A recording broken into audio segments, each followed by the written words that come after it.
seja bem-vindo ao nosso programa Expressão Livre. O mês de janeiro é um mês especial de férias e nós aproveitamos para passar novamente os programas que no decorrer do ano você aí de casa nos pede para reprisar. Entre tantas requisições, infelizmente não podemos atender a todos os pedidos, então você vai assistir os mais votados. E hoje, aproveitando o verão, escolhemos para reprisar o programa de debate sobre o câncer de pele e melanoma. Aproveite o programa e cuide-se! Olá, seja bem-vindo ao nosso programa Expressão Livre. Cuidar da saúde é uma das grandes preocupações da população, ainda mais quando o assunto é o tão temido câncer. E hoje o nosso tema de debate é sobre o câncer de pele e melanoma. Vou apresentar para vocês os nossos convidados. Ao meu lado está o Dr. Vinícius Richter, ele que é dermatologista da Sociedade Brasileira de Dermatologia.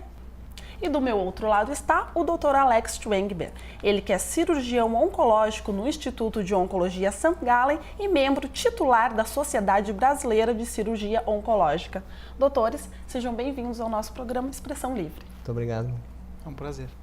Bom, para começar então o nosso bate-papo sobre câncer de pele e melanoma, por que então que o câncer de pele é um problema tão preocupante?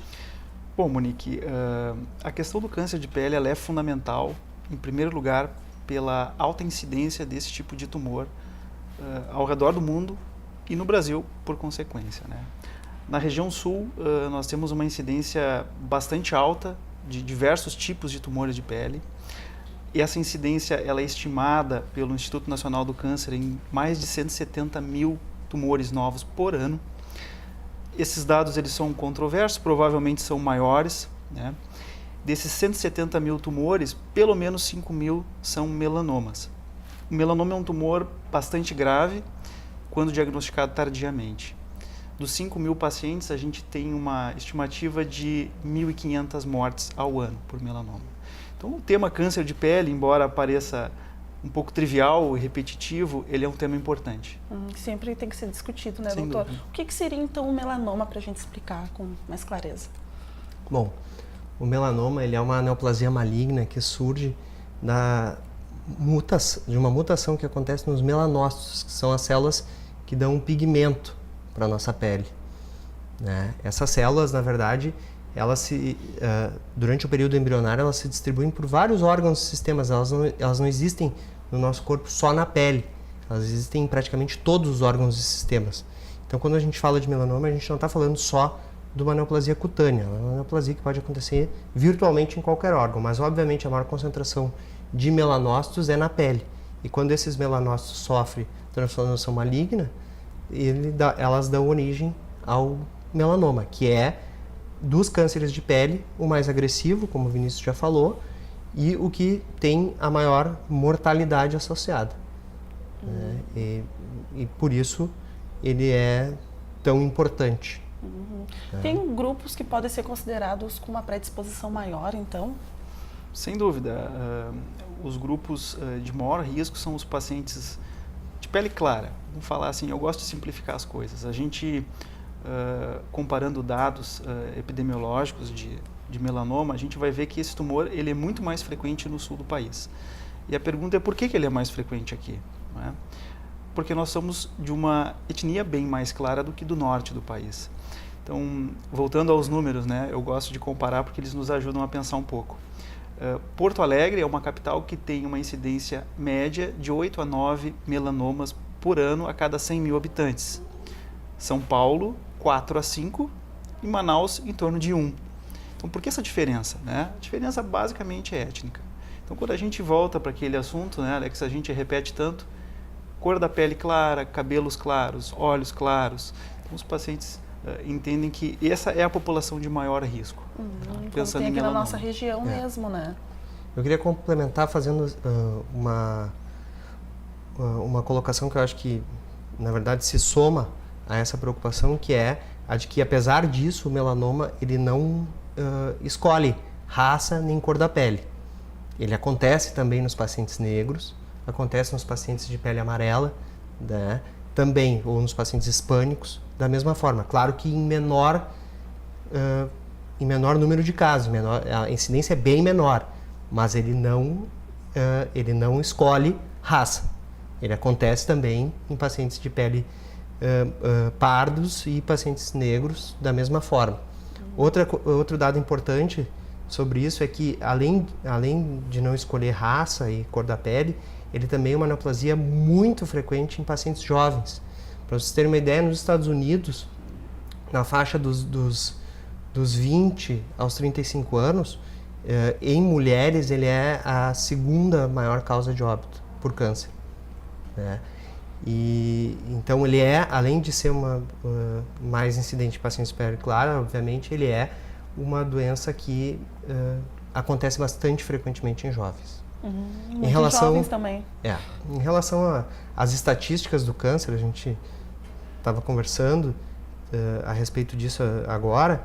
Eu acho que é importante colocar que, apesar da gente ter esse dado de uma incidência muito maior na nossa região, é importante frisar que provavelmente esses dados eles são subestimados, porque hoje no sistema de saúde as únicas instituições que são obrigadas a fazer o registro hospitalar de câncer são os centros de oncologia credenciados ao SUS. Então todos os pacientes que são tratados em clínicas privadas, em hospitais particulares, em consultórios médicos, eles não entram nessa estatística.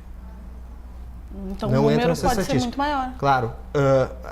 Muito provavelmente também essa falha em coletar os dados que existe por parte do governo também acontece lá na Amazônia, e essa incidência de um caso para cada 100 mil habitantes seja muito, muito baixa para aquela região, e também seja um reflexo desse mau uso, né, da coleta de dados, né? E a outra coisa que nós temos que avaliar também como o Vinícius já falou, a descendência da nossa população. A maior parte da nossa população é de origem caucasiana, né? A maioria descendentes de italianos, de alemães, certo? E isso, né? E se sabe que a incidência de melanoma nessas populações é muito mais alta.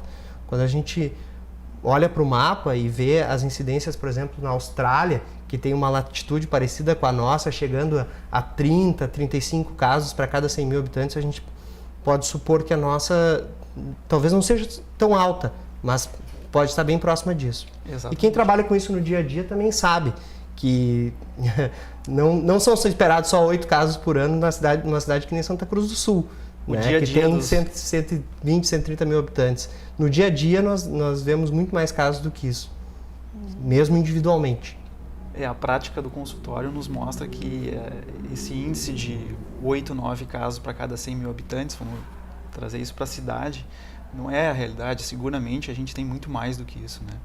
O melanoma ele segue uma receitinha. Essa receitinha ela vale em qualquer local do mundo. É a etnia clara, né, o paciente de pele clara, e a exposição solar.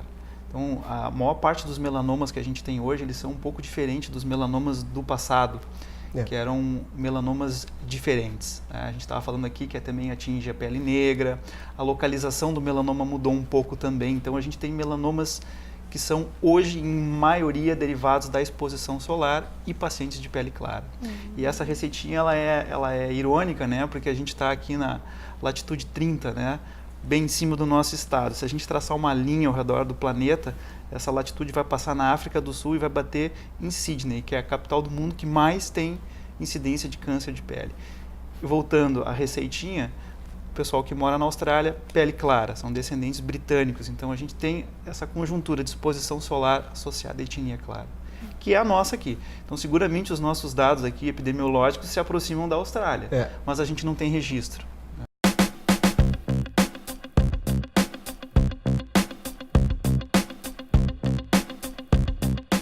Especializada em looks infanto-juvenis e sempre antenada nas últimas tendências da moda, a Jardins está sempre em busca do melhor para atender os pequenos e nem tão pequenos assim. Não perca seu tempo, vá direto para a Jardins, na rua 28 de setembro, 414, em Santa Cruz do Sul. A A dica DEMAC de hoje é sobre o piso vinílico. Ele imita o aspecto da madeira, é perfeito para quem gosta dessa linha de estilo nos pisos e não dispõe de um orçamento alto. Esse tipo de piso pode ser aplicado em diversos ambientes, como cozinhas, quartos, sala de estar e sala de jantar. Local com muita umidade, como o banheiro, deve ser evitado esse tipo de piso, pois ele não possui a resistência adequada. DEMAC é a sua mais nova opção em materiais de construção e acabamentos. Rua Coronel Oscar Yost, 1228, ao lado do Shopping Santa Cruz.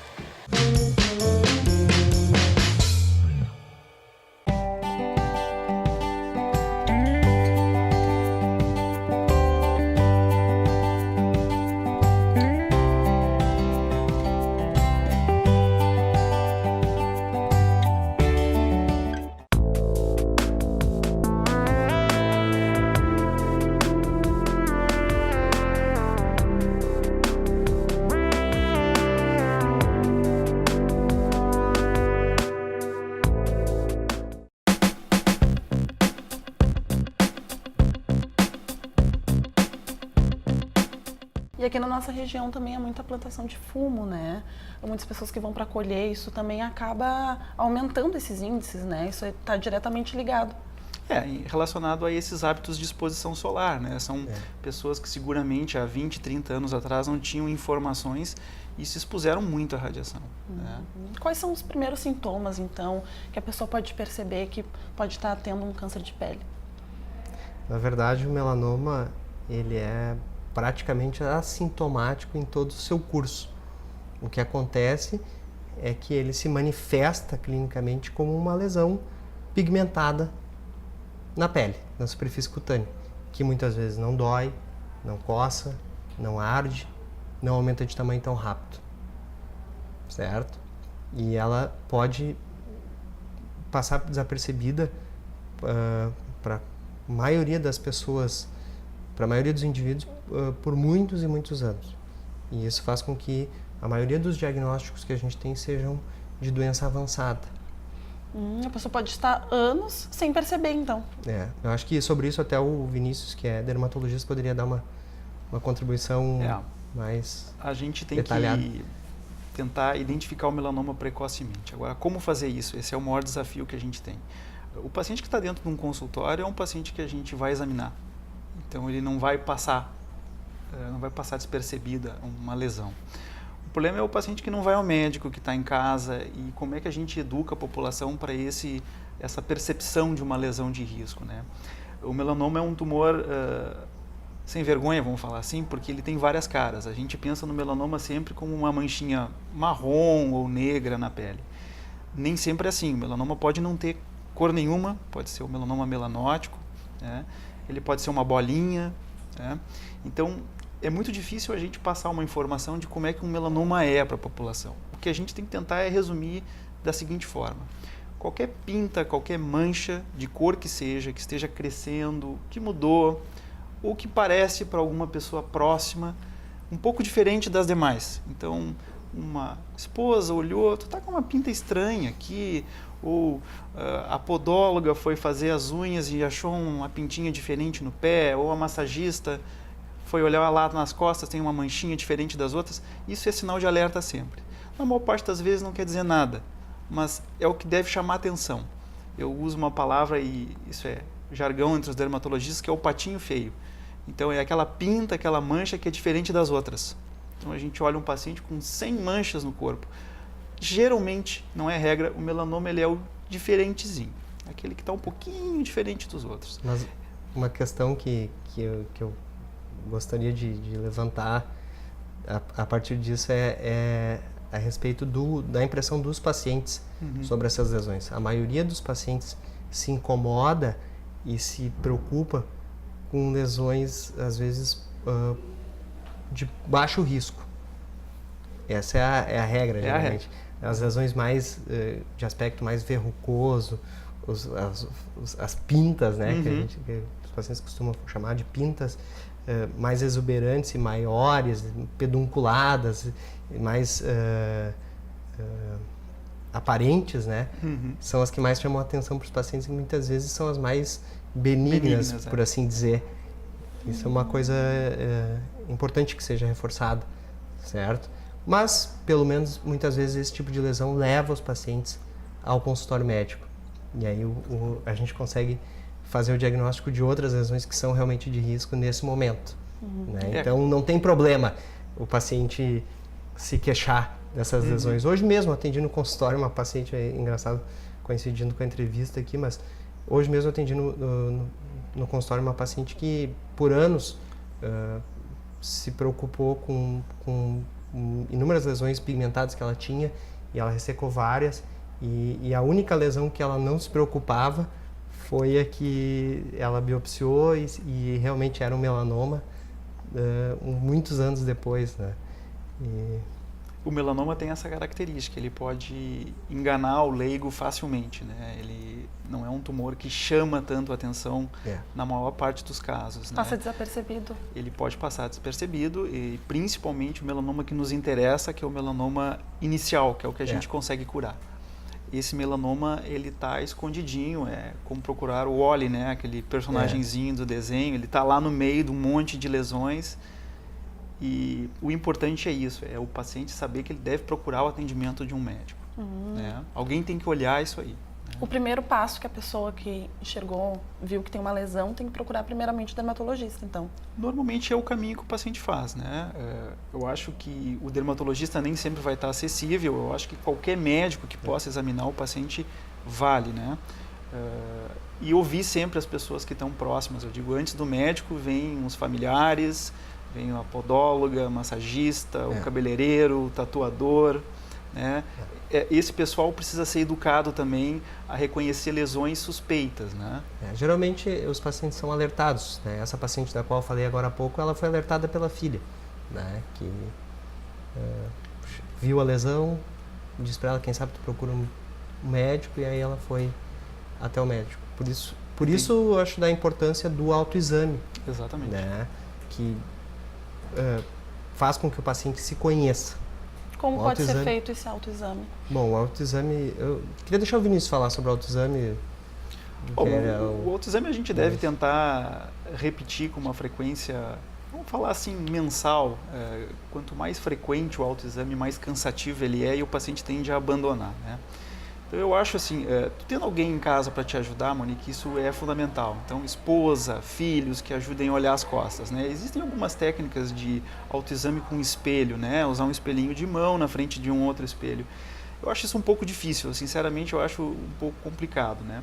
Mas o que está na visão do paciente, os membros superiores, a face, os membros inferiores, o abdômen, tem que ser examinado, né? Examinar glúteo, genitais também, né? Esse exame o paciente tem que fazer na intimidade, nu, né? Ele tem que olhar áreas que geralmente não são expostas, né? Porque, como o Vinícius já reforçou, o paciente, nas áreas que estão expostas, alguém chama a atenção do paciente, repara, comenta, né, indica um especialista. Então, as áreas que ficam protegidas e ficam escondidas são talvez as mais importantes para o paciente prestar atenção nesse momento, na hora do autoexame. Tem um dado interessante sobre isso, os Estados Unidos, que tem estatísticas melhores que as nossas, em torno de 70% dos melanomas são diagnosticados por algum ente familiar. Desses 70%, 50% pelo menos pelo cônjuge. Por quê? É o momento do banho. Costumo dizer, vamos perder a vergonha de falar, tem que ficar nu e é a hora que tu consegue examinar o paciente, né? Então o cônjuge vai examinar e com certeza vai ter a possibilidade de achar alguma lesão suspeita, né? Eu acho que é o momento adequado. Eu costumo dizer para os pacientes que o autoexame tem que ser feito em conjunto, né? Em casa, duas pessoas se examinando. Um examina o outro.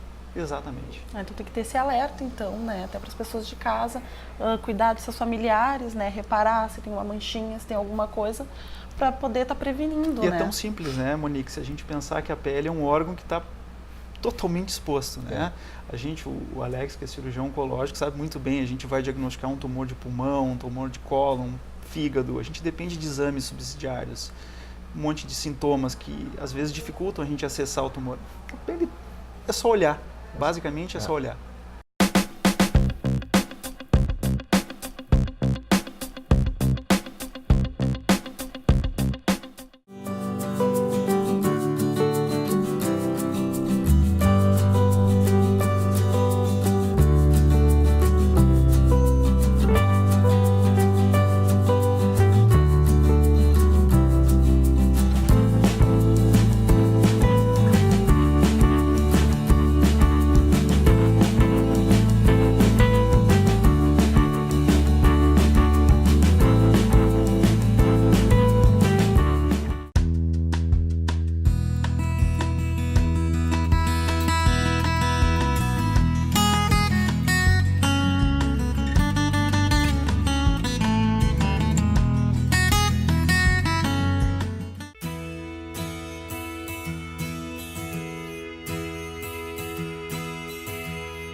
E o dermatologista e o cirurgião oncológico, então eles trabalham diretamente juntos nesse tratamento.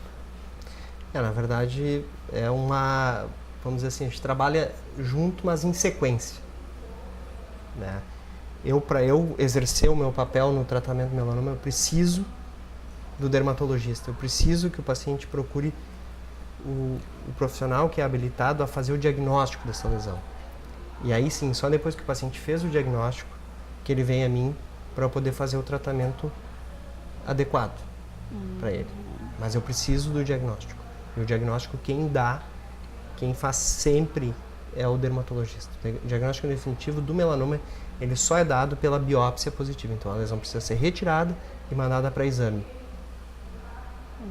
Então, se isso não é feito, se perde talvez uma chance de se salvar uma vida, né? Como infelizmente ainda a gente vê acontecer eventualmente, né? Fazer um tratamento abrasivo, uma eletrocoagulação, uma crioterapia, uma lesão pigmentada que pode ser um melanoma é muito perigoso, né? E, claro, graças a Deus, graças a quantidade de informações que a gente tem hoje, acontece cada vez menos, né? A gente tem hoje ferramentas muito boas assim, para o diagnóstico do melanoma e está dentro dessa cadeia do diagnóstico, né? Que começa, como a gente vinha falando, com um exame em casa, uma lesão suspeita, ou um paciente dentro desses fatores de risco, vai procurar o dermatologista. O dermatologista hoje, como regra, usa um aparelho chamado dermatoscópio para examinar a pele. Um aparelhinho que é encostado diretamente na pele. Então isso é importante o paciente observar se o médico examinou com dermatoscópio. Isso aumenta muito a sensibilidade do diagnóstico, facilita muito a detecção do melanoma. Diagnosticada a lesão, ela vai ser biopsiada. Normalmente a retirada total da lesão é feita pelo dermatologista. Alguns dermatologistas encaminham direto para o cirurgião oncológico, já para ampliar o tratamento, e aí depois a investigação, quer dizer, o estadiamento da doença é feito normalmente pelo cirurgião oncológico, e posteriormente, se for o caso, que é o que a gente não quer, ele vai para um oncologista clínico, né?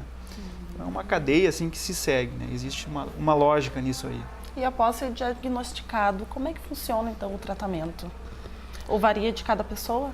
O tratamento hoje, ele depende inicialmente de um procedimento cirúrgico ainda, tá? Que é uma cirurgia maior, mais extensa do que uma simples biópsia. Ele precisa, né, então garantir que toda aquela área que foi ocupada pela doença inicialmente seja retirada e seja, né, confirmada como sem doença, né? Além disso, em algumas situações, em alguns estágios da doença mais avançados, nós ainda precisamos fazer uma investigação das cadeias linfáticas com a pesquisa do linfonodo sentinela, que é um outro procedimento cirúrgico que às vezes é feito, e eventualmente também cirurgicamente nós podemos precisar fazer uma cirurgia de ressecção de todos os linfonodos de uma determinada região, que é uma linfadenectomia radical. Isso do ponto de vista cirúrgico. Se a doença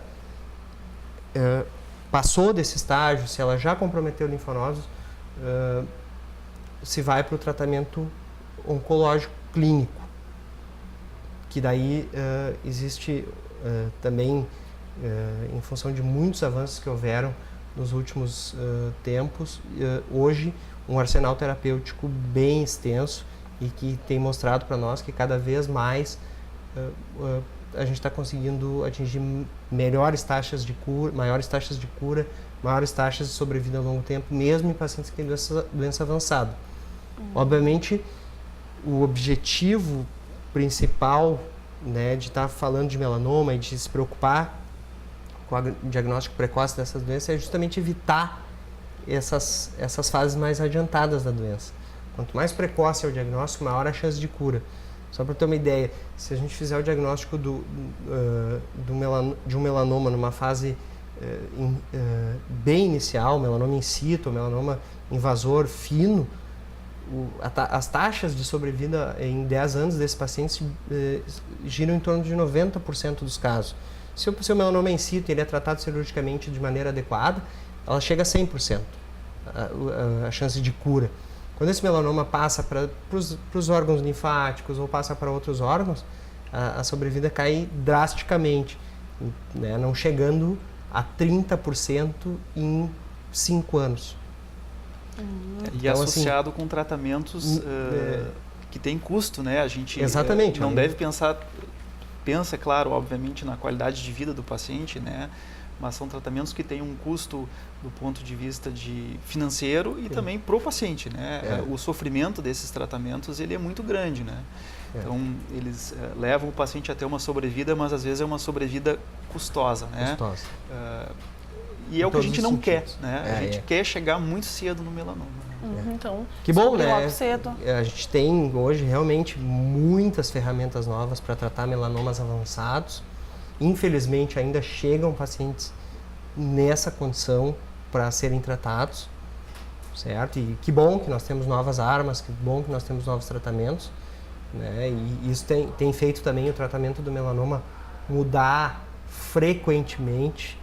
Então, eu me lembro que ano passado eu fiz uma revisão sobre o assunto por uma aula que eu ia dar em outubro, mais ou menos, e só os guidelines de tratamento do melanoma já tinham mudado 3 vezes naquele ano. Né? Então, isso mostra que essa constante evolução, essas mudanças frequentes que vêm acontecendo, claro que elas estão vindo para bem, elas estão beneficiando muita gente, elas estão tirando aí, né, sofrimento de muita gente que tem doença avançada, mas não é o que a gente quer. O que a gente quer é buscar os pacientes e chegar e fazer o diagnóstico nas fases iniciais e garantir que eles sejam curados definitivamente da doença já no primeiro tratamento.